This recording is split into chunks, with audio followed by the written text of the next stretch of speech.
got? Puts on Oh, a shot! yeah! Oh, yeah! NBA millionaires that now work a normal job. What happens when legendary athletes retire? Do they live with the money they saved during up their career, or do they start working normal jobs? Sometimes they decide to get a real job because they might have some other passion they can pursue because of their retirement has provided them with the free time that they need to do so. Others have other reasons. But let's see NBA millionaires that now work a normal job. Shandon Anderson. Shandon Anderson spent about a decade in the NBA.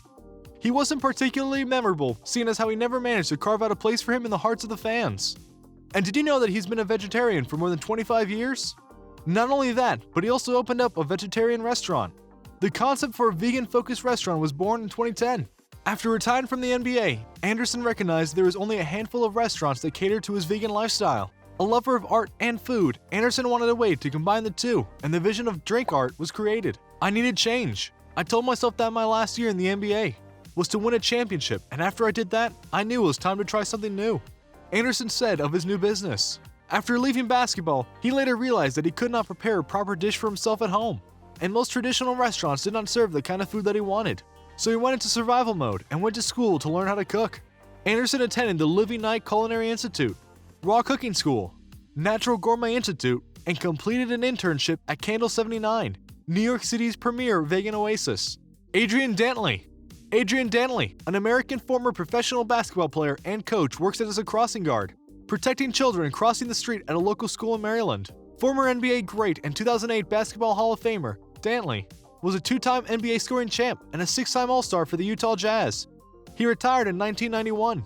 Since leaving a successful career behind, Dantley finds meaning in his $14K day job with the school district. "I've definitely saved 2 lives. I've almost gotten hit by a car twice," said Dantley, "and it gives his day structure. Just like basketball, he has to show up on a schedule, and he's got summers and holidays off. He also enjoys refereeing for youth basketball in his retirement years." Anthony Walker. Anthony Walker was drafted with the 6th overall pick in the 1996 NBA Draft out of the University of Kentucky and played in the NBA from 1996 to 2008. 2 years into his NBA retirement, Anthony Walker burned through $108 million, his entire earnings as a professional basketball player. An extravagant lifestyle, gambling, and overly generous habits, like acting as an open ATM for friends and family, sank him. Plus, a real estate investment firm he created called Walker Ventures, heavily weighted in underdeveloped properties, succumbed to the 2008 recession. It all added up to his bankruptcy filing in 2010. His future looked stellar from his view in 1996 as an NCAA basketball champion and a Celtics top pick. He was only 20 years old. His superstar career brought unimaginable wealth to a boy who'd only known inner-city poverty growing up in Chicago. Now he's working as a financial advisor to warn others about the perils of poor money management, and he's put out a documentary to prove it's called Gone in an Instant. Vinnie Johnson. Vinnie Johnson, a former professional basketball player and a key player as a sixth man for the Detroit Pistons, built a Hall of Fame basketball career and an automotive empire. Johnson led the Detroit Pistons to back-to-back championships in 1989 and 1990, memorably slipping in a 14-foot shot with 7 seconds left on the clock to clinch the 1990 title. And now he's leading the automotive industry in Detroit with his automotive supply empire called the Piston Group. In 1992, Johnson called it quits, leaving the court and going straight to work. By the time the Pistons retired his number in 1995, Johnson was launching his company, Piston Automotive. Since then, the company has grown by leaps and bounds, rising from a small Detroit supply chain to a global supplier. He knows what he's doing. "I'm an ex-jock, I know that. But I also know that if you put a good team around you, you can accomplish anything," he said. Jay Williams. Jay Williams had played for the Bulls for just 1 season when his NBA career was cut short by a 2003 motorcycle accident on the north side. "I was going down the road and for some reason I wanted to rev my engine because I wanted to show off my new engine. Next thing you know, I started to go towards the utility pole, and I smacked the utility pole going 70 miles an hour," Williams said. Working hard, hustling with Duke to win the 2001 NCAA championship, Williams won the second round for the Bulls in 2002, and then it all ended the same year. He tried a comeback in 2006 with the Nets, but it didn't work out. Instead, he worked as a college basketball analyst for ESPN and CBS. He's a motivational speaker, and in that vein, he's penned an autobiography called Life is Not an Accident, a memoir of reinvention. Williams also took on an advertising gig as a spokesperson for an NY bank. Ronnie Sakali. Ronald Fred Sakali is a Lebanese-born American former NBA basketball player. Sakali was one of the first internationally born players to make an impact on American basketball. So, some may clearly know Ronnie Sakali as a former NBA Miami Heat player. but younger generations may best recognize him as a DJ since he transitioned to the electronic dance music world in 2009. The music producer has since performed at Burning Man, BPM festivals around the world, and Ultra Music Festival. He's even had his own Sirius XM radio show dubbed Sugar Free Radio, which was on the Chill and the BPM channels. Though Sakali has proved to be successful in his music career, it didn't come without challenges. He didn't want people in the underground dance world to know him just for his background as a basketball player. Now, Sakali says he's gained respect from his peers. He initially got into making music because he couldn't find the type of sound he was searching for, noting that the music he makes is niche and sometimes referred to as the Ronnie style. However, he says he didn't plan to play his music for the public. He only got into performing at events after multiple people told him that he should play at gigs. This was my passion, and it wasn't supposed to be a passion that was shared publicly, because I didn't want to have to make excuses or try to convince people that this is not something I'm doing because I'm trying to stay in the limelight.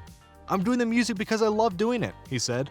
Though Sakali wanted to distance himself from being known as a basketball player, he says some of the lessons he learned while in the NBA have been helpful for his music career, such as being disciplined and not being nervous in front of a crowd. People would ask me, "You're not nervous about playing?" And I'd say no. Being nervous is having millions of people watching you on TV, thousands of people at the game, and you've got to make a shot to win the game. You've got to get a rebound to win the game, or whatever it is at crunch time. That's pressure. Playing music for people is no pressure at all. It's something that is a gift that I have to share. And if people like it, they enjoy it. And if people don't like it, they'll go on and listen to somebody else. In basketball, you don't have that choice. You have to deliver, he explains. And in 2018, Sakali founded his own label, Stride Records, as a way to put that music with his distinct sound. Vin Baker. Vincent Lamont Baker played in the NBA in the 90s during the golden era of basketball alongside players like Michael Jordan and Reggie Miller. He's best known for his performance during the early years of his career.